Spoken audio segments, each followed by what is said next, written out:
Hey there, film fans. I'm Jeff. I'm Dave. And I'm John, and welcome back to The Love of Cinema, a pod in which we'll challenge one another to discuss movies, both new and old, with a strictly positive, critical eye. That's right. And to avoid lazy negativity, people, we have decided to make this here episode a drinking game. I'm back in action, baby. Anytime we say anything negative about a film or each other, or if we say something stupid, you're going to hear a sound that goes like this.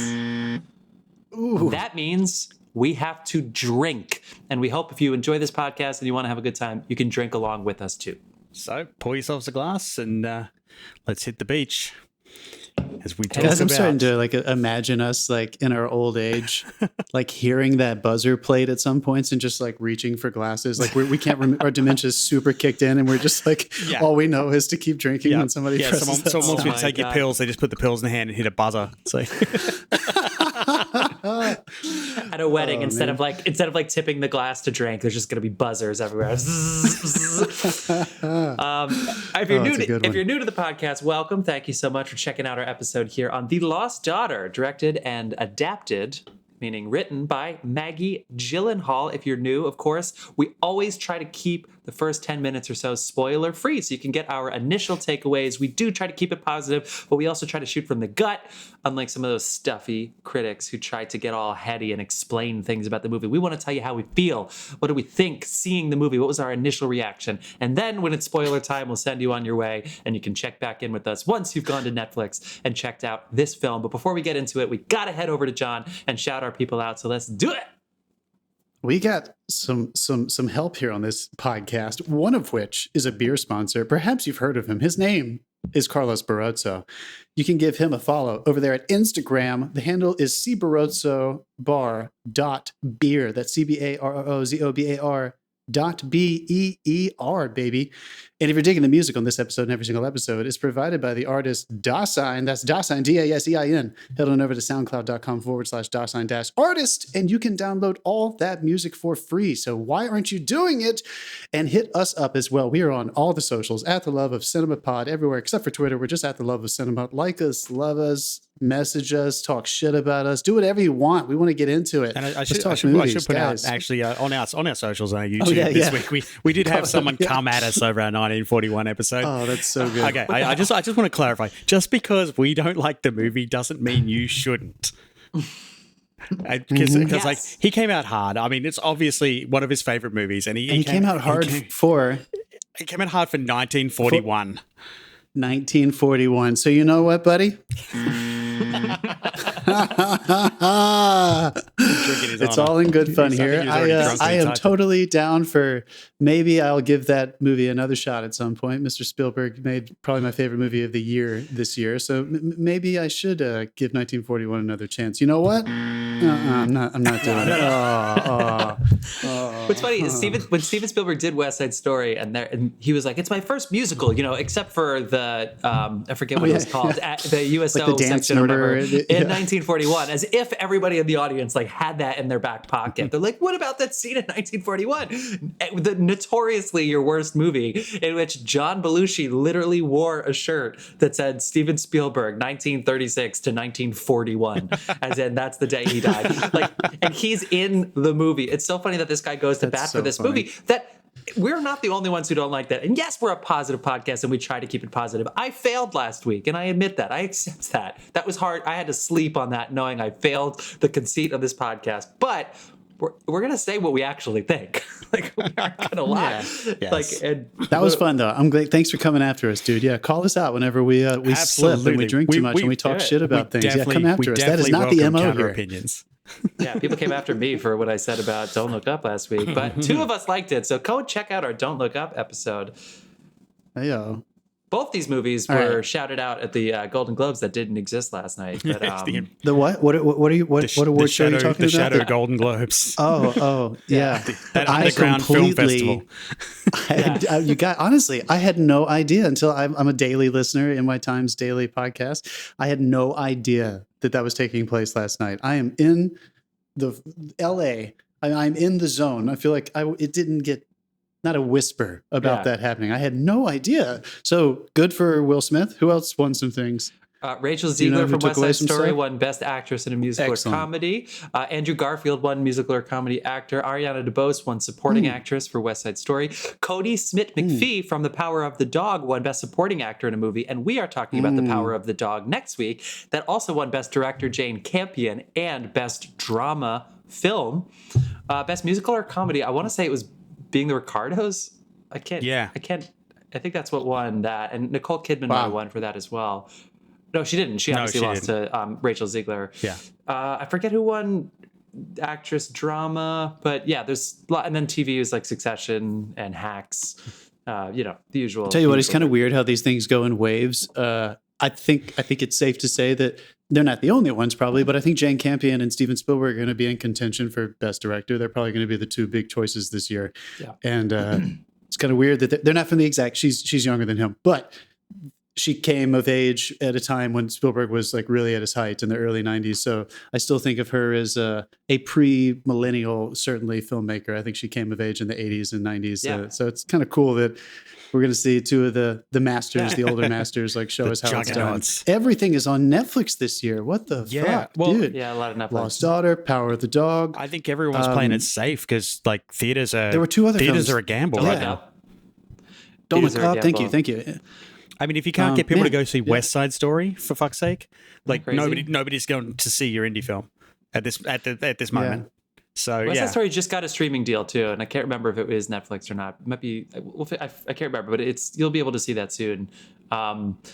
I was going to say there's one other thing too about awards. Golden Globes. I will say too. So other monsters are maybe not going to be in the directing category, but Belfast won the screenplay award. Again, the Golden Globes don't mean anything, but that and Licorice Pizza for best original screenplay. Those two, it's going to be very curious. Yeah. Kenneth Branagh. Kenny Branagh. I call him Kenny. Yeah. Kenneth Branagh and Kyron Hines for supporting actor. Judi Dench supporting actress were nominated. But yeah, Paul Thomas Anderson for Licorice Pizza. Yeah. Anyway, cool. So weird. I heard they literally live tweeted it. Was that a joke on the Daily Today? Isn't that funny? No, that's real. Tweeted it. That is because nobody would pick them up. They didn't even have a streaming service for it, so they just live tweeted it. All right, let's move on to this movie here. So again, next week, Power of the Dog for us. We did Don't Look Up last week. All of these are Netflix films that you can stream right this very second. So. What do you say, guys? Do you want to get into The Lost Daughter? Netflix, if you're listening, we won't say no to a sponsorship. If you want to come at us, a goddamn thing, they're going to save their money for when they give another comedian $60 million. How about like a refrigerator magnet? How about like some stupid swag? Like I would still use that. I would put it up somewhere. Come on, Netflix. Netflix is like Instagram. They're everywhere until you need them, and then they are non-existent. Okay. A woman's beach vacation. Vacation. A woman's beach vacation. A woman's beach vacation. Oh, dear. This is The Lost Daughter. This is written and directed by Maggie Gyllenhaal, adapted from the novel of the same name by Elena Ferrante, which I didn't know until after I'd seen this movie, but I don't mind mentioning it for our listeners. Elena Ferrante is a pen name, and Maggie Gyllenhaal never met Elena Ferrante. They corresponded via email. Nobody really knows the personality of this person except for their manager, agent, publisher, I guess. So even Maggie Gyllenhaal doesn't know the correct name for this person. I believe that's true, based on everything I was hearing. Cool. Maggie Gyllenhaal is a very well-read person. So everybody out there who's trying to make films. It's a 45-year-old trucker named Greg. Yeah, right. It's a man. It's a man who writes great movies about mothers. I didn't say it was a man. It's just named Greg. Maggie Gyllenhaal reached out originally about a different book by Elena Ferrante, and then she said, okay, well, what about this book? And both books were already in development. One is a movie, one is a series. So Maggie Gyllenhaal was like, okay, well, I like you. What else do you have? She said, read The Lost Daughter. Maggie Gyllenhaal said, okay, I love this book. I'm in. And Elena Ferrante wrote a contract and said, you can adapt the screenplay under one condition, that you direct it as well.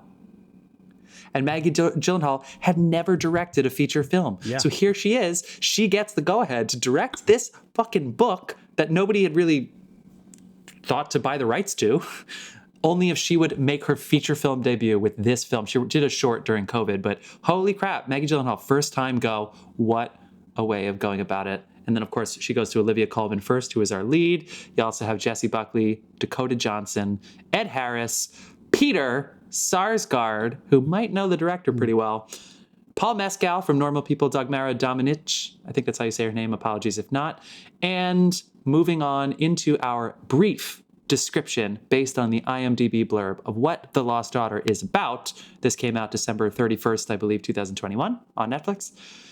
A woman's beach vacation takes a dark turn when she begins to confront the troubles of her past. Friends, as always, we like to start with our initial reactions. Dave or John, who would like to take it away first with your initial reactions? What did you think of The Lost Daughter? I'll kick it off. I watched this very late last night in bed, like alone. Girlfriend was asleep. I was working really late, and I sat down probably later than I wanted to. And it was kind of the right movie for like a weird late night scenario. Like it was hypnotic. It was the way it's filmed with this handheld work and this cutting back and forth between some timelines that we'll discuss later in the show with her past. It just felt so uncomfortably intimate in a lot of really tactile ways. They were shooting on a lot of really wide angle lenses right in Olivia Coleman's face. They were cutting out sometimes, but the way it felt watching it was what's staying with me the most. Subject matter, I'm looking forward to this discussion because I think we're going to unpack a lot of the actual story elements, which are on its face. You can probably talk about it very simply, but the way, I'm sure it's written like this too, or I wouldn't be surprised if it was written like this. The way Maggie Gyllenhaal chose to kind of film the way she covered the different time periods in a very similar way, depending on what was happening in the scene. It was suffocating sometimes. Sometimes it was, like I said, it was more like hypnotic. And sometimes I felt like I couldn't really get a grip on what was happening. But but I mean that in a good way. I felt like she knew what she was doing. I didn't know Maggie Gyllenhaal directed this when I watched it. Oh. I think when I looked it up after the fact, I was like, oh yeah, I totally knew that. And I had just forgotten it. This felt, I mean, she must be a real cinephile. This felt very influenced by, Italian New Wave and a lot of French New Wave and stuff. People who were coming out of the mid. It was her first feature, but she was also working with a DP who has like 30 years experience. So it was like two artists at each end of the scale, basically. Yeah. Which is really beautiful. And of course, she's no stranger to filmmaking. Yeah, you can't have a career like that as an actor and work with these amazing directors over her lifetime and have a brother and parents in the business and not just absorb how to go about trying to tell good stories. And, you can tell that I love when actors take up the helm because it's always fun to see people they approach a script from character. Sometimes I think people have to learn how to do that. And it was very obvious to me that Olivia Coleman seemed like she felt very comfortable in her director's hands. I felt like she was breathing in that character the whole fucking time. I don't know if you guys felt the same way, but this was kind of one of those movies where I was like, I wonder what conversation they had. First of all, it's attractive. We're going to go to this kick-ass island and we're going to have a lovely time. We're going to film for maybe a couple months maximum. Probably, a DP you've heard of, a good cast. But this is the kind of movie that doesn't really get made much anymore. And I hope that doesn't sound negative. It's just, it's not like this really intensely dramatic, like high stakes, compelling thing. It's a very, very intimate, introverted drama about one woman who's kind of on holiday and just kind of reflecting on her past. You just don't see a lot of movies like that get made in America anymore. So I thought it was refreshing. I don't know what you guys thought. Dave? I'm on the fence on this one. There's a lot. There's a lot I liked, and there's a lot that I was just like, "Where is this going? This is dragging." There's not a lot happens in this movie, and that's on purpose. But it didn't. Just some of the like present day stuff didn't sit right with me. First thing I noticed though was it's in 1.66 aspect, which you just don't see a lot anymore. Yeah, it was made for. I'm curious. Can you name a couple other films? Do you know another couple other films that's filmed in that day? I'll look it up right now if you don't.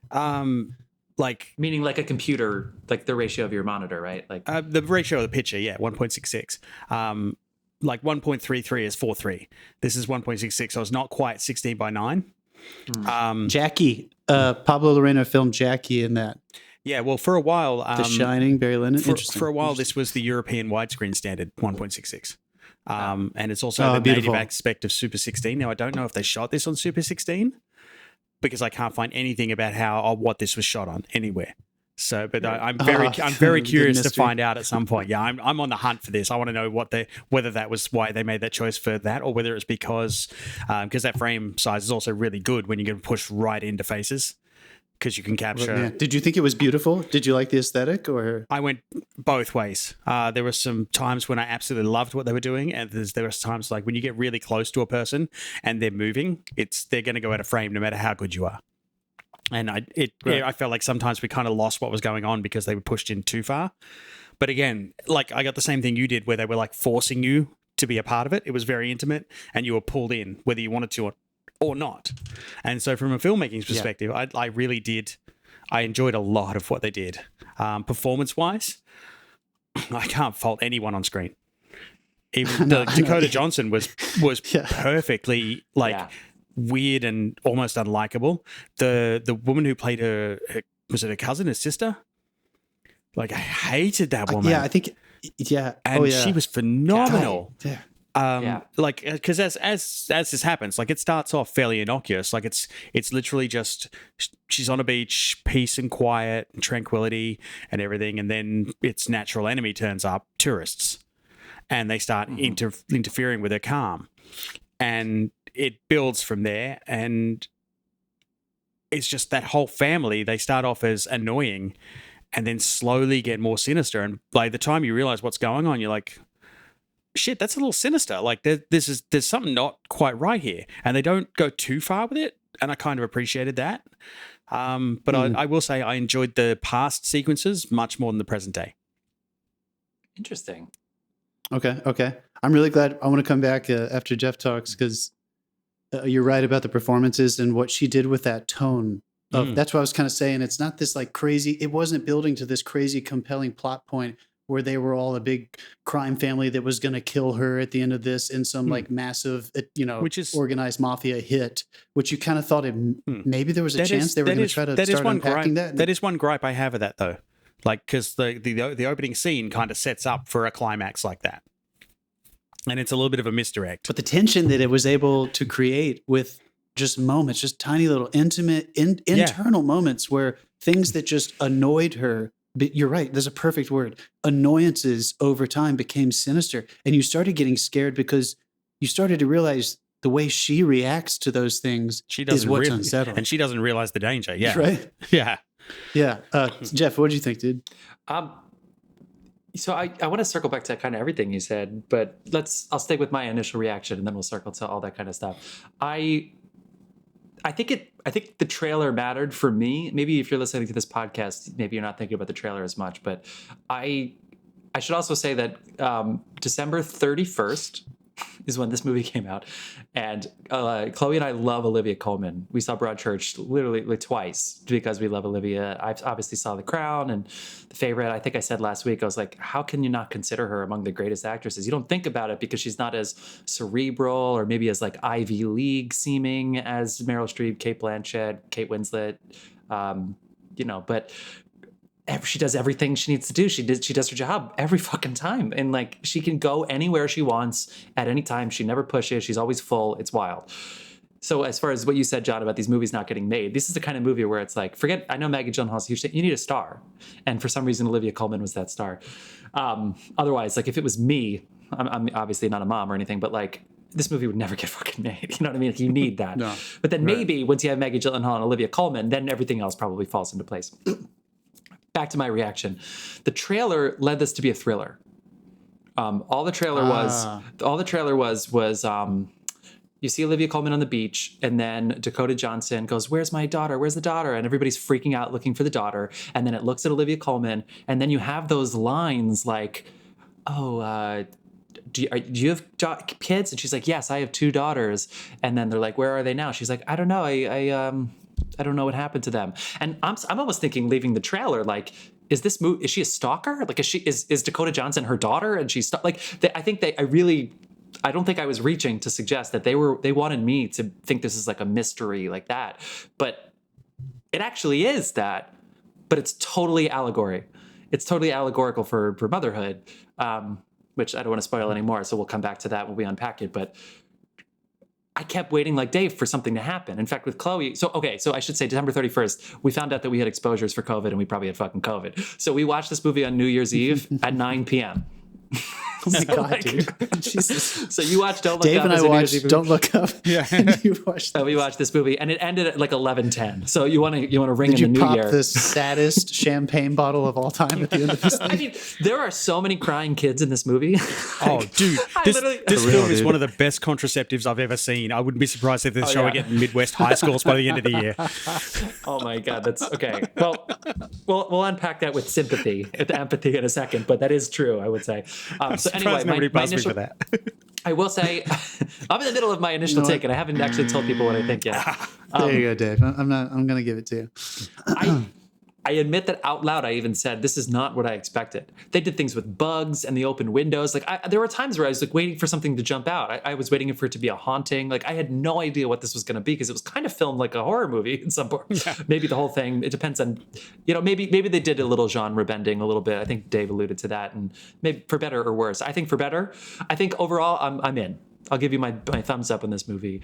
But Chloe even thought I didn't like it afterwards. And I even asked her for an out. I was like, do you want to switch something? And she's like, no, let's keep watching. And I was like, are you sure this is New Year's Eve? And this is our movie. This is the time. Yeah. And we were like, no, let's go and let's see it all the way through. And it's a little troubling. It's a little disturbing. They take on conversations very thriller horror-like that aren't talked about.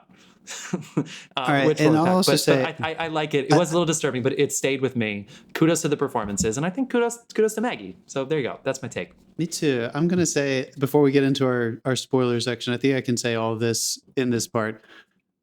I think it's like a meditation, and the reason I said movies like this don't get made much anymore. Meditation.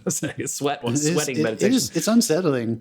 But yeah, thriller's not the right word. Like that's a whole other conversation about the way these things get marketed to try to get people to take a chance. And sometimes that doesn't work. Somebody's going to get frustrated and they are going to turn it off because it's not what they thought they were being pitched. Yeah. But this is a symptom. I'm not even saying it's a bad thing. I think it just is. We're living in a world where series television is dominating our, storytelling zeitgeist. So meditative, experiential movies like this, I wouldn't call this experimental, but I would call it like experiential. Like there isn't a whole lot of story to it. Like I said, the story is so simple that when you say it on paper, you just know that, this is probably going to feel like an art film if they have the courage to try to just do that and not try to make it something more than what it is. And I think that just right now, for better or for worse, audiences, me include, all of us, we are kind of conditioned to say, and what's next? And now what? And what's about to happen? Nothing's happening. It's tougher to watch these kinds of films. Maybe Europe feels differently. I do think they still have a more independent market that embraces this kind of stuff because they're not trying to sell internationally. Well, Venice Film Festival gave this a 4-minute standing ovation. So, boom. See, there you go. Like there are still places in the world where people want to see cinema like this. This is the only thing that I will say that I do think is a shame about where we're at right now. There was a time in our film history, I think anyone who listened to our podcast, if you had some fun with us going back through the years, when we did get movies from the 70s, which is like the new Hollywood era, late 60s into the 70s, these were a bunch of filmmakers who are, legendary names now, but they were all heavily influenced by art film coming out of Europe. And then they kind of took it up a notch. It did some really intense they put some America in it, for lack of a better word. Yeah. But it was still patient. It's still patient storytelling. This is just something that it's almost like it's like the tough novels. I don't know how this book read, but the movie kind of seemed to me like this would be a tough read for someone who thinks they're getting a page turner because it said thriller on the airport book stand, and they pick it up and they're like, this is not a thriller at all. This is poetic and meditative. It's just a drama. I don't know. A drama, right? Like it's just a drama. So I still would challenge people and encourage them to just take a chance and just dip your whole body into this pool of like there is a whole thing that can happen to you if you let it, and don't try to just turn off your story gauge. And I think you might be affected by it. Yeah. It's not for everybody, but I think you'll probably have some kind of reaction to it. This is something that you don't put on after you've watched something else, or it's not like something you watch in between something. This is something you plan for a night and you put it on and you plan to watch it. And it's like, I'm going to sit here and I'm going to watch like this story unfold, because there is a story in it. It's like not like nothing happens in this film. It's just in the present day storyline, not a lot happens. There's very little storyline there. It's all what little happens to her influences the flashbacks, which I feel is where the real story is. Right. But this is definitely a movie you need to plan to watch. Like, take the time, get yourself some candles, and put some oils on, and just sit down, relax, and be told a story for a while. I was a little more hard on it in my notes. I've cut a lot of them now because I'm actually realizing how much I did enjoy the story. Well, I think this is interesting, though, because this is what I think Chloe and I were talking about when we were like, did we like this? But I do, but I think she was surprised that I liked it as much as I did. I like movies that stay with me, even if I'm kind of disturbed watching them a little bit. And I don't mean to keep using the word disturbed. I'll just say that the movie always felt like it was on the verge of something happening. So I feel bad that we keep saying, like, nothing happened, but that's not really true. It's just like, as far as action and plot, yes, not a lot happened, but there was psychological shit that was going on. Good call, dude. And so it was like... You know what it reminded me of? Jeff, when you and I saw Boyhood together, I feel like we had a very similar conversation. We walked out and we were like, that was clearly an achievement. Yeah. That was a unique thing. And the tone was like, it felt like we were always on the precipice of something that could happen, about to is something going to happen? Like, just that tension of like dramatic slice of life. So I don't know. I don't know if anybody who doesn't seek out stuff like this. That's I bet called a dating. lot of people have not really seen something like this. It's called dating. Dave just had his beer in his hand. He's like, who's doing it? But I know what you mean. Because I said the same thing. And again, it was mostly because of the trailer. And I was like, okay, is that bug? There's like a giant bug that comes in, and it felt kind of horror-like. Like, it kind of reminded me of the poster of Silence of the Lambs, where they have that huge fly over the mouth. And I was like, Jesus. And then she closes the window, and I was like... What about the fruit she bowl? kept the window open, and then she went to bed. And I was like, little things like that. I was kind of like, are they fucking with me right now? Like, the fruit bowl. That was a huge steaming metaphor.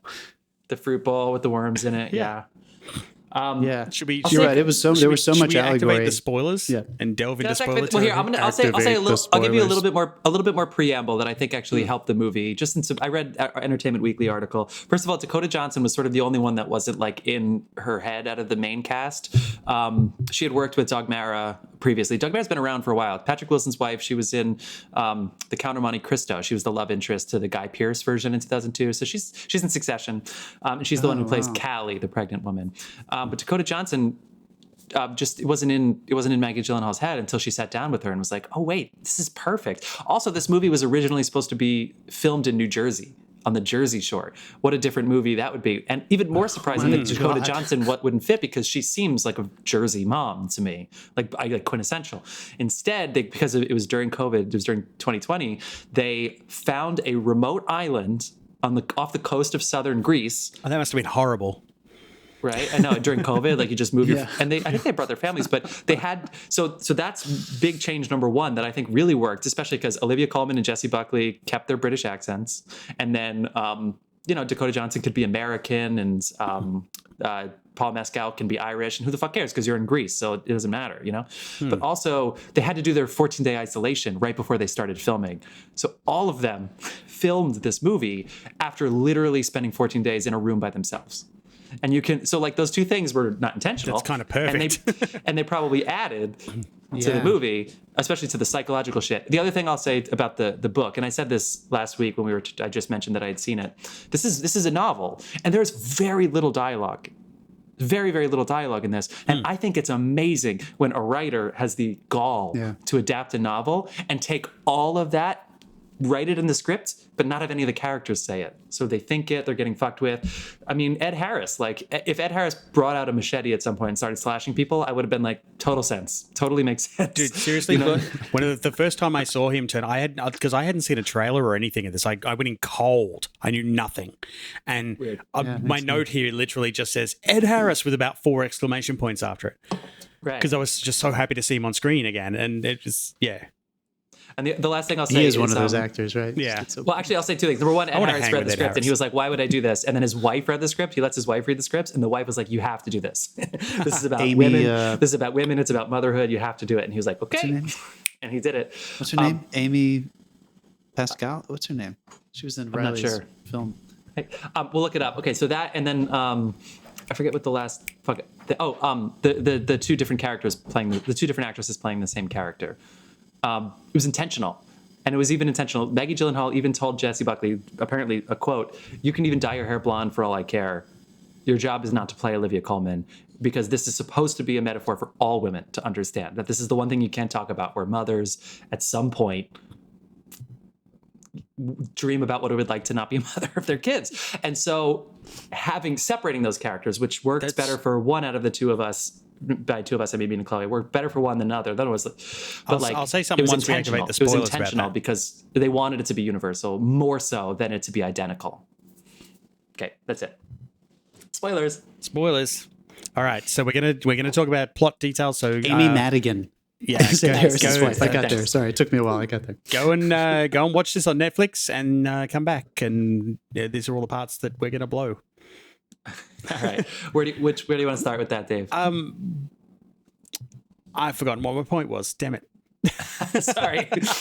We're about to do some spoilers, so let's just call it what it is. So basically, this whole movie builds to Olivia Coleman is reflecting it through these bits and pieces of memory, the way things are intercut from the past of when she was a younger woman and she was working her way through what looks like some kind of doctoral work and translation for Italian translations and comparative literature. And she has two young daughters. And at one point, I think I don't know if you guys felt this, but the very first time they really breadcrumb it, they're in present day, a child gets lost on the beach and they go back in time and one of her children is lost. And I was like, oh, is this going to be about a child who passed away? Like, that's enough. Yeah, I'm in. We'll ordinary people. Let's see what happens when she has to deal with, another child like happening and reliving. And it's not that. It starts to build more and more and more. And she basically eventually reveals that she left her family for a while. She abandoned her husband and her two daughters for 3 years. And it's about, I guess, her navigating the shame of that. They do not clarify if she actually does have a relationship with them as adults. She refers to them quite a bit when people ask her questions. But they do a good job of not really telling you if she literally has a relationship with them. I think at one point she does talk to them on the phone. That was my point. But I love that, because normally in a Hollywood film, you'll get someone to, they'll gloss over this sort of thing. It's like, okay, she was not coping with motherhood and she ran off and they kind of gloss over that sometimes. They do not gloss over it in this. They went there, balls to the wall, all of the repercussions of walking out on your family and everything. It was just all there for you to see, and it made her quite unlikable at the time, which I felt was a great. Yeah, well, I felt that was a great aspect of the story, because you realize that still have, she's a flawed lead as such. Oh, I mean, I agree with what you're saying. She's definitely a flawed lead, but I also felt like they did a good job of maintaining there was an element of humanity that coaxed her away from her family. I know that sounds really harsh and terrible, but she was finally starting to achieve, the whole commentary I had on what I think Olivia Coleman's character was supposed to be in second wave feminism and the coming out of probably into the 80s, somewhere in the 80s when this was happening, and second or third wave feminism. And she was starting to finally get some success as her children were 7, 8, 9 years old. And she realized there was a whole world for her. So I thought they did a good job of maintaining some kind of empathy for her, even though she did this terrible thing. It definitely made you conflicted as a watcher. It wasn't it wasn't drugs or something super dumb and not irresponsible is not the right word, but you know what I mean. It wasn't deadbeat in the sense that she was a terrible person from the beginning. No. I think she judges herself ultimately for who she is and what she did over her entire life. She actually won me over in the first, I want to say 10 minutes when she's on the beach, and he's like, oh, do you want anything? Do you want this? Do you want that? And she's like, what kind of pops have you got? And I was in. Will, what do they call popsicles? What do they call them? Ice pops. Ice pops. She was like, well, what ice pops have you got? I was like, that's just so that fucking immediately charming. won me over as a character. And so for that, I was on board with where it went. But like, I wasn't saying that like she's a horrible person. I'm just saying they didn't sugarcoat it at all. Like it was right. there, and they presented the facts for you to judge as you will. That is the story, isn't it? I mean, that is what this is about. I think it's almost useless to discuss plot. I have a very strong feeling that most of the conversations Maggie Gyllenhaal probably had with Olivia Coleman was about this shame that I would imagine a lot of parents feel. I definitely have, I won't out them, but I have a friend in my life, and when he first had children, you know, he was talking to me openly about how difficult it was, and kind of half joking, half not, about like, sometimes you just want to fucking, you know, I mean, like, of course you do. Like, it's something that we don't talk about enough. It's just like abortion or miscarriages. There are these unfortunate, inconvenient truths about what a lot of people go through to procreate and to try to maintain some kind of relationships and develop family. And it's disgusting. And we do not talk about it. Not disgusting in a judgmental way. It's just gross, and we don't like unpacking it. Just want to reference that little girl as well. Like one of the daughters who was just a terror. She was amazing. She's awesome. Are you talking about one of her daughters, the older one, Bianca? Yeah. She was amazing. Mommy, I want you to, yeah. And of course, it's so interesting too that Olivia's doing this all. Again, she's brilliant. First of all, I should say too that this is not her type at all. This is not what she would be asked for, which is Maggie Gyllenhaal even guessed. They're like, let's see, she did The Favorite, and then immediately got The Crown, and then she got to have fun with The Father last year. But like, come on, like we got to stop casting her as Regal. Like she's the comedy person at the beginning. The Father was definitely a comedy romp for the whole family. Right. Yeah, two back-to-back comedies. The Father and The Lost Daughter. That's right, yeah. So I'm just buzzing all this for that. So she's hilarious. Hilarious. So Maggie was like, I don't want to beat around the bush. So the best thing to do is just cast the most empathetic person you've ever met in your life. And just tell her when she says I left, she says it so matter of fact that it's like, and to think that there's like, you said, I think Johnny said it's unspoken, right? How many things are so universal and so unspoken as when you're a parent dreaming about leaving your kids, at least for a period of time, what your life would be like if you didn't have kids, knowing that for the rest of your life, you're a parent and you're going to worry about your kids. Like you can't even wait for them to grow up. It's just not an option. So to say it's so matter of fact, like, and Olivia's she doesn't have kids in this movie. She does. Her character does, but Jessie Buckley is the one who's actually parenting the kids. Olivia Coleman's on a beach getting, you know what I mean? It's like, what a burden that she has as an actress to take that on kind of on behalf of all women by herself on a beach in the middle of Greece. Like it's on her shoulders. This whole movie's on her shoulders, and she really is amazing. That's very well said. And I think because of that, another thing that was refreshing to me, I'm just thinking about script writing like all the time right now. And I keep trying to imagine this image in my head of like, you have your audience and you have the writer. And as soon as the audience passes the writer in terms of what they know, you're dead. So like, how do you keep just ahead of them or way ahead of them? And you're reeling people in. This could have let's give it up to Maggie Gyllenhaal, I guess. I'm sure it's in the novel as well, but this could have just been a very predictable rumination on shame, and it's not. It does. No. I still agree with what we said earlier. It's not a thriller, but this kind of it's not denial either. This kind of matter of factness that Olivia Coleman's character has about who she was and what she did and where she is now. She's still working. We see her on the beach mostly working. She's on holiday, but she says it's a working holiday. So it's not like she's just this shell of a human who's you're just kind of like, all right, get over with it. God damn it. Just tell me, did the daughter die or what happened? Just get it. Let's just say it because we already know it's going to happen. I didn't know that happened when they finally got there. And I think it's in the way the character was written, filmed, and portrayed. That was very refreshing to me. Then I'm not going to say I was Hitchcock on the edge of my seat, but it was cathartic to realize there was something that happened. Something was going to be revealed. And I don't think I expected it to be that specific detail. I left for 3 years and then I came back, and I am not a very good person. And I've just kind of lived my life dealing with that for the rest of my life without seeming like a weird, disgusting sag sack. Well, she is weird. Yeah. Can we talk about the baby doll? Yeah, let's talk about that. I mean, not as weird as the kid that was biting it. Oh, yeah, right. What the fuck? I mean, beautiful, dude. Beautiful. That kid is either a serial killer, or my rewatch of Criminal Minds is kind of making me judgy. This is Dakota Johnson's daughter in the movie? Yeah. Well, let me ask dude, before we kids get weird into, fucking shit, dude. Yeah, that's true. Before we get into the doll, let me ask you two a question, because there's going to be ambiguity in how people respond to this movie and what they think it means or what it's about. Do you think Olivia? So there's a parallel between Dakota Johnson wanting to, get out of her situation and imagine what life would be like if she didn't have this daughter who's going missing and is a terror and all that kind of stuff. You're 100% right. And then Olivia Coleman, and I like how it unfolds. Like, the longer Olivia Coleman ruminates on that situation, the more Jessie Buckley with the younger, the more that comes. Like, the longer the movie gets, the more Jessie Buckley we see, because it's almost like it's going through Olivia Coleman, like she can't escape this. Do you think Olivia Coleman wants to relive this? Do you think she wants to ruminate on it? Or do you think she's really trying to avoid it? By Olivia Coleman, I mean the character.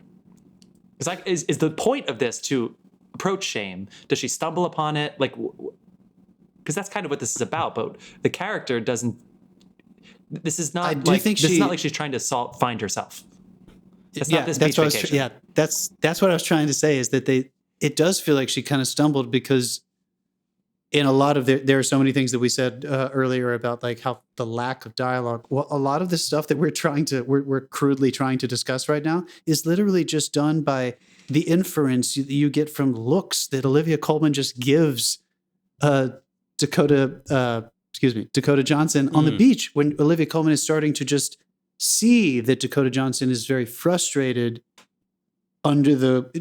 sometimes not so much under the surface, sometimes on the surface, with her little daughter, Dakota Johnson's daughter. And so it's just, I don't know. It's almost like, again, I think they did a good job of kind of towing the line between trying to make a statement that this is shameful and Olivia Coleman is trying to have some deliverance of dealing with it through telling this young woman not to do it. It didn't feel anything like that, but it also didn't feel like she was running from it. I think that weird, or shameful Dakota thing. Johnson. I thought she'd be judging her. I feel like it was almost like her character has these unresolved issues, and she took the doll because of that. And she basically, in the end, describes it as I was playing. This is how I was playing with you. So did she realize what she was doing when she took the doll? Because they filmed that really well, where you don't know. So let's tell them. Let's catch people up what we're talking about. I hope if we're in the spoiler section, they've seen this. Yeah. They take this fucking doll at one point. Or what I mentioned earlier, when the little girl gets lost. I kind of thought she was getting fucked with. Chloe even thought that somebody else planted the doll on her back. No, she definitely took the doll. We didn't see it. I know. We see. This is what I mean. We have different interpretations, because I thought this was a thriller. I thought that family was fucking with her. It was wild, because she kept hiding it in cabinets. I was like, is she afraid to give it back? I was really confused about it. So I'm just, anyway. Okay, you answered my question. That was I thought she took it. It was very. I think that was meant to, like, kind of give you the impression that this sweet woman that you've endeared yourself to is not quite okay. Like, there's a little bit of worm there's some worms under the surface. I see that. Yes, it's almost like the fruit bowl. That's good. I'm not going to buzz it because that was there are worms under the surface. Yeah. It's I think that's one of my biggest takeaways that I've kind of just been thinking about today, is that Olivia Coleman, we don't know if it was the beginning when she left her children. Like, it's probably not the very beginning that person chose to leave her children. But since then, it's not like she's on some Jean Valjean path of redemption. There are clearly things that she is still enabling in her behavior that are very selfish. And she does say it literally towards the end of the movie. I'm a very selfish person. After she says, I took the doll, I was playing with it. I feel like what Maggie Gyllenhaal's done at this point is she's crafted something that basically it tells 3/4 of the story, and the rest is your interpretation. Yeah, which means that awesome, everyone is going to take something different away from this, as we just proved. So, like, it's a case of, it's open to interpretation, like why she took the doll. Did she take the doll? Right up to at the end, like, is she alive or dead? Yeah. I mean, yes, dude. So in that sense, all right, that's a perfect thing. Because I was just about to say, in that sense, it is a little mysterious. Yeah. It's not a cold, hard-boiled mystery. It doesn't read like, Agatha Christie or anything like that. Nobody's solving anything. But as an audience member, and Maggie Gyllenhaal is clearly taking you on this weird, trancy, hypnotic kind of mystery of trying to understand what the fuck happened to this woman. One thing that I was trying to determine was, are we supposed to be thinking that she is also going through it? I couldn't tell if we were more objective outside of her and we were getting to just watch the past, or if we were supposed to be inside her head. And which is, it's kind of hard to imagine that just because it was so purposefully kind of. I feel like it was a little bit of intermittent, the way the time was handled in present day, the way it moved from the time. The timeline of present day was also intermittent. A little bit of both. I mean, when we went into the flashbacks, a lot of them were pulled back. We didn't get as many extreme close-ups. So, you're totally right. That was the story, and then when you go back to the present time, like that is kind of open to interpretation, what's going on there. But what's happening to her is causing these flashbacks, but what's happening to her, and that's the bit you have to fill in. It's like if I hold my hand up half off camera and go, how many fingers am I holding up? It could be 2, it could be 4, it could be, How many filmmakers would have done the opposite? You would put a more dreamlike kind of strange coverage style on the past. Yes. Because of you would cover the present, and this in a more literal. This was the exact opposite. They did the opposite. Yeah, that was a really good call. I'm glad we tapped into that. That's a really specific choice. There's no way they did not discuss that. They made that choice. I have a favorite scene. Do you guys have a favorite scene in this movie? Well, I want to hear your scene, and I kind of want to go back to what Dave was saying. There were so many moments between people that are weird and I've never really seen before. Somebody create weird, strange, tense moments that I just thought it was magical. So I have several I kind of wanted to mention. How many times did you walk away going, what the fuck was that? Visual storytelling versus a novel would have, because a lot of it was like eye glances from across the beach. Like there were a couple times where Dakota Johnson's character was staring at Olivia Coleman for like 30 seconds straight, which is a very long time for stare at somebody. And also her kid's like running around the beach and she's just like staring at Olivia Coleman, like not minding her kid. And I bet you in the novel, it would have been like her gaze lowered and stared at, and I brushed aside a strip of sweat. And it's like all we do is we're just watching, you know what I mean? How different it is a novel versus screen. Oh, I think the best scene is when Ed Harris is there and the doll is on the table outside. Me too. That was going to be the first one I brought up. Like, what? Why doesn't she hide the doll? And then she gives it. Actually, so another question that I have to you guys, because at the end she gives, spoiler, she gives it all back to Dakota Johnson. Why doesn't she hide the doll from Ed Harris? And then why does she give the doll back? Does she want to get? Does she want to mention it? Does she want to say like, I just wanted to do this? Like, why did she do it? Why didn't she just throw it in a dumpster and call? Like, I don't know why she let those two people see that it was her. It's so interesting, right? And it's almost like it's all night. He's there all night. It was almost like a subconscious cry for help. Yeah, I think, and I bet she had. I got the sensation so that moment was my favorite one that I was going to talk about. The weird tension, how casually he went out there, the lack of dialogue. They never say like, "What's the doll do?" It's nothing like that at all. He's out there smoking. She lets him go out there. They stand there. She walks out and just joins him. They don't really talk about it, but clearly he's seen it. And it just sits in this very strange tension. And I did get the feeling that, all right, it's not redemption, but maybe it's a little bit of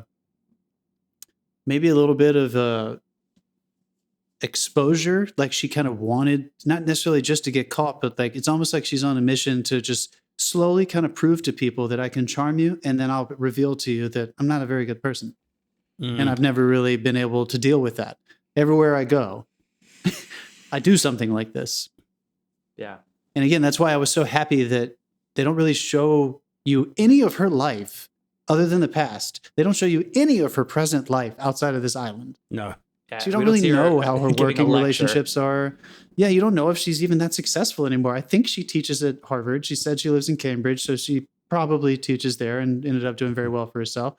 But come on, I mean, we know plenty of people that doesn't necessarily mean a full life just because you have a lot of, whatever your business is, success. So I thought that was really effective that they basically built this whole thing to show you that she wanted people to eventually find out she took the doll. She wanted people to understand that there's something wrong with her. Guys, help me clarify this other moment. What did she whisper to Ed Harris after he hit on her at the bar? Do you remember when she walked over to him in kind of a flirty mood and she leans down and whispers something to him? It sounds like it was almost in Italian. I had no idea what the hell she said or why that moment happened, but it left me confused in a fun way. Ed Harris was like, what the fuck? Like, he didn't know what happened either. I thought that was a really excellent moment where she's like, do you mind if I finish my dinner now? Remember when he was hitting on her? Yeah. At the bar, and he was like, oh, I'll buy that for you. And she was like, do you mind if you're good now. You can walk away. Oh my and then God, she walks over to him and whispers something in his ear, and then the scene is over. And it was strange it's like, to me. Your dick is out. Like, what the fuck did she say? That was really good. The first scenes between her and the whole family, but the first scene between hers and Dogminage, sorry, I'm sorry, butchering that name, on the beach. The first exchange, of course, no, I don't. I heard what you said. Thank you, but I'm not going to move. You know, we all like, we've all, I think at that point I was like, fuck yeah, tell those fucking assholes that you're not moving. Like the quiet, introverted beachgoer in me was like, tell these loud motherfuckers that you're not moving, bitch. Good for you. And then the second interaction was, whoa. This is shit that when I was teaching acting class, like that's where you want to get. Yeah, yes, that was one of my favorite If you look scenes. on the page, Jeff, help me out here, dude. Dave, we have all filmed actors. We've worked with actors. Imagine what that read like on the page. Yeah. And all of that was subtext. Everything that woman said had razor blades in it. I know. That's why I thought they were messing with her with the doll, which, you know, you're probably now it's likely that she took it, but you understand why I thought they planted it, right? Yeah. Yeah, I get that. Yeah, you're right. My other favorite was the dance. Yeah, I was just about me too, dude. Bon Those were my Jovi, top and then all of a two. sudden he's like, "You should go," and she looks around. And they're just all standing there staring at her. I was like, "Oh, this. Yeah, you have no idea how much danger you're in right now." That was a really good dramatic moment. And again, but it doesn't build to somebody putting a gun to her head. Yeah, no, it's not. It's like they're just standing there threatening, and you don't know what the danger is, but there's fucking danger. Yeah. It kind of gave me Talented Mr. Ripley vibes. There were certain parts of this where, like, I feel like Maggie Gyllenhaal understood how to use and exploit the tension that can come from secrets, like secret relationships. So, like, whenever Dakota Johnson and her were talking to each other, I was always like, oh shit, like, something they could just, maybe somebody's going to say something they shouldn't even say between the two of them. Much less is somebody going to see them. What is happening with that family? Are they watching Dakota Johnson? It just always felt like I was never comfortable when she was talking to anybody. This is a textbook on, like, show don't tell though as well. Like there is some interesting dialogue, but this is definitely textbook on show don't tell. Yeah. Which, Jeff, you know, you've said it like 2 or 3 times now, and it couldn't be said enough. People struggle with adapting novels for this exact reason. It's just hard to put the most compelling aspects of what literature and reading can do into cinema in terms of dialogue. You have to just let actors feel it, and you have to just hope that whatever is felt as an audience member by the way you compose your shots and cadence of editing and all that crap. Yeah. And this was just this was one reason why I just felt like it was so refreshing. I don't think we're supposed to know the answers to any of these things.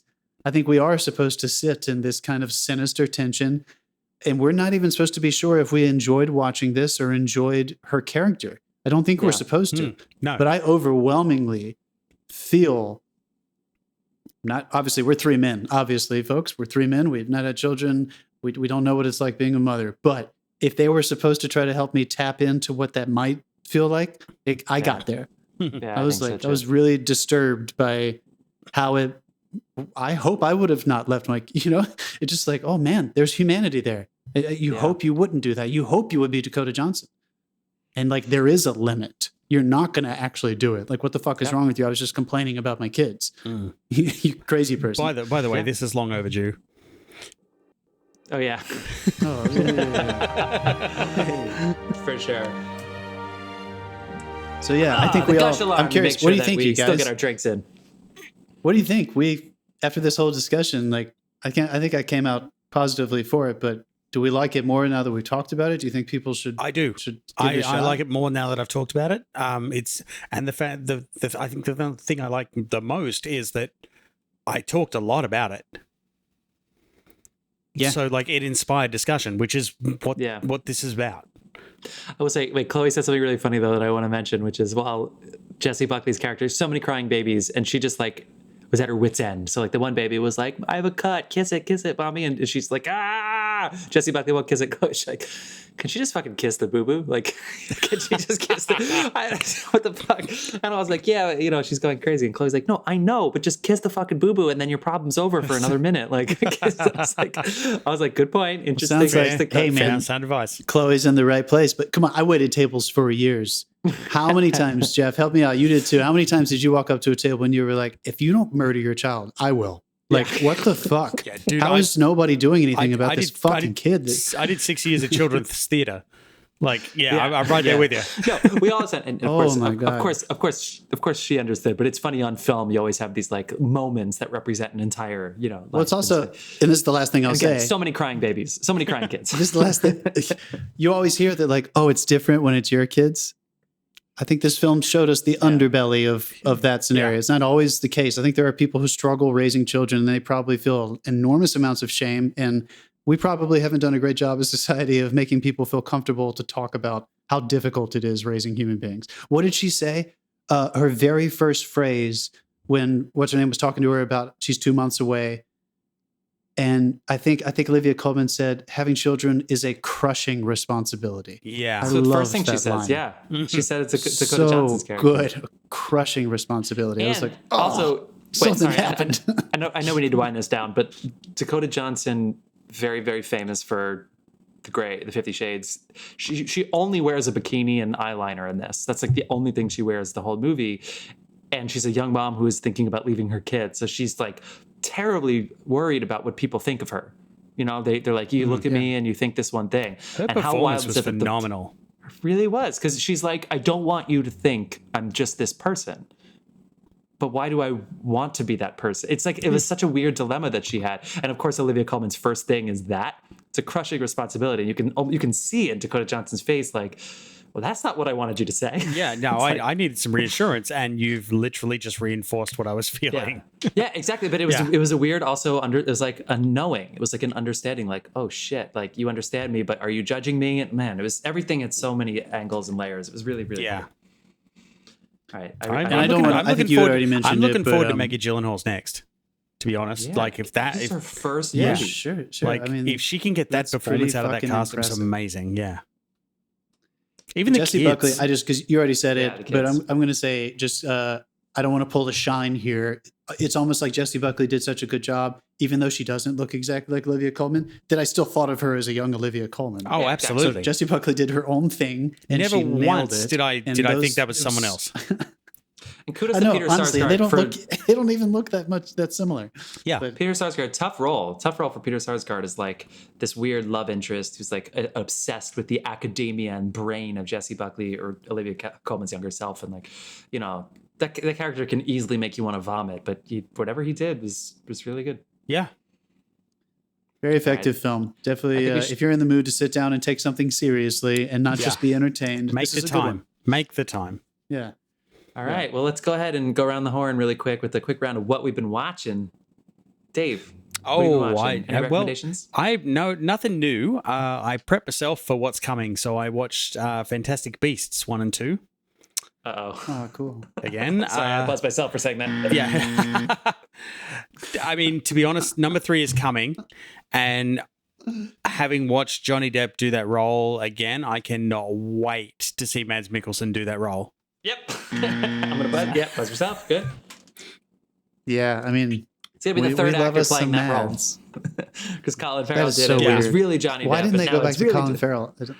Whatever. No, Colin Farrell's probably to be honest, I want to see Mads do this because like Johnny Depp almost got there with the Sinister, but he didn't quite get there. And I feel like Mads can pull that shit off.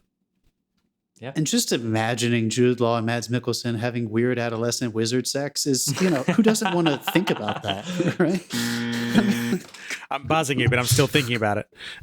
Weird. Speaking of Harry Potter, John, you're prepping a film. Watched, did you get? To yeah, watch I'm anything? busy producing some crap, but I did. Finishing up my winter break, I watched the Harry Potter reunion. I don't know if you guys me too. saw that on HBO. Did you see the original with all the errors in it or the fixed version?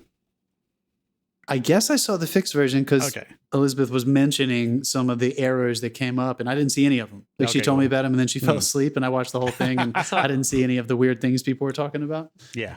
I saw it on maybe they fixed second, so maybe they'd fix it by that time. Because it came out on the first. Yeah, I just watched it like 2 or 3 nights ago. Oh, okay. No, it's fixed because of that. I ended up I watched the first one again. I watched a little bit of the second one, and then I stopped and I watched Matrix Resurrections. That's what I watched. How about you, Josh? That's just for watching it. Well, I still had COVID. Yeah, I still had COVID last week, so I actually binged. Chloe and I binged the fuck. We love British crime dramas, and so we watched. Oh yeah, dude, of course. We watched The Stranger. Have you watched Killing Eve yet? Watch Killing Eve. I've seen Killing. I've already seen Killing Eve. Cool. I love Killing Eve. I haven't seen it. The Stranger, which is not to be confused with the 20 other things named The Stranger or something similar, but it's this British show starring Richard Armitage from The Hobbit. Apparently, what's the guy Niles from Buffy the Vampire Slayer, who's also in Ted Lasso, is in this movie? Anthony Head. Yeah. Anyway, it's a fucking binge-worthy show. It's one of the, to be honest, it's 8 episodes. The first 5 episodes are just building more exposition, more questions, and then the last 3 episodes, it's answer, and that was right up our alley. We binged the fuck out of that. It's like David Lynch, except for the last 3 episodes. Except he actually gives you answers, yeah. And we watched Antlers. Antlers. Antlers is great. Did you text us about that, or did you? Yeah. Say that last week? I wanted Antlers too. Yeah, it was cool. I liked it. Thank you. I'm so glad you liked it, dude. I really enjoyed it as well. And nobody talked it. Nobody saw it. Nobody talked about it. It's a renter. I've seen many articles about it. It's great. I'm looking forward to it. I mean, I'm kind of obsessed with Scott Cooper. What is up with people are just sleeping on that guy? I mean, he came out hot with Crazy Heart, but he hasn't really missed for me. I always like his movies a lot. Sometimes I fucking love them, but this was a weird, cool version. Yeah, Guillermo del Toro. I think I said it already, but several weeks ago. But Guillermo del Toro approached him to make this movie, and his pitch was that Out of the Furnace is a horror movie, and he's a horror director. Hostiles is a horror movie. And he just didn't realize it yet. So, it's fun. Of course, there's a whole fairy tale element with the Guillermo del Toro thing. But if Guillermo calls me, he doesn't need a fucking pitch. It's like, you want to do what? Yeah, sure. Yep. It's like, okay, I guess I'm doing that. Yeah.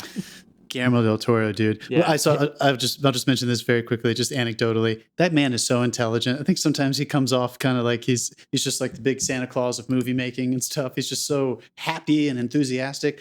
I saw him in a capstone project at USC at the end of last semester. It was about Hispanics and Latinx presence in the media, he was their big interview, and the whole movie kind of built to them, this documentary. And he was so intelligent and articulate and grounded. He said so many amazing things in like 2 minutes, just like fucking dropped it. That guy does not. Yeah. I'm glad he finally won for A Shape of Water, but Antlers made me want to just go over his entire filmography. Dave, aren't you a fan of Pacific Rim, or is that just me? No, I am. Yeah. Oh, yeah. Even those that people kind of talk shit about. I still enjoy those movies. I saw that in theaters and I was like, well, this is going to be, whatever. My friend Eddie wanted to watch it. And I was like, holy shit. Yeah. That being said, this has some subtext. What the fuck? I'm going to buzz myself because I haven't seen Nightmare Alley. I still haven't seen Nightmare Alley, so I need to go see that. Yeah. Tell myself shit. I mean, I was going to see it, but COVID. Yeah, really quick.